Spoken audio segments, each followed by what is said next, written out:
सिंध बचाओ कमेटी और दीगर सियासी जमायतों का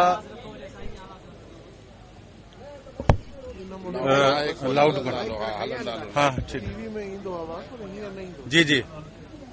तो आज सिंध बचाओ कमेटी और दीगर सियासी जमायत जो भी सिंध में सियासत करते हैं उनका एक मुश्तरका आज इजलास हुआ है।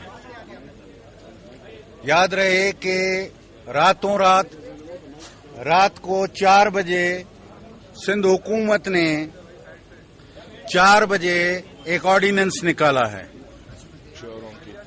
इजलास में लोकल गवर्नमेंट ऑर्डिनेंस के हवाले से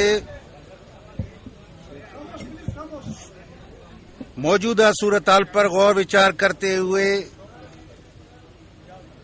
इस जारी किए हुए ऑर्डिनेंस को सिंध की यकजहती और इत्तेहाद के खिलाफ करार दिया गया है। इजलास में ये मौक़िफ़ इख्तियार किया गया है कि पीपी हुकूमत ने दूसरी दफा लोकल गवर्नमेंट का नया निज़ाम लाकर सिंध के इत्तेहाद और सलामती को नुकसान पहुंचाने का मुज़ाहरा किया।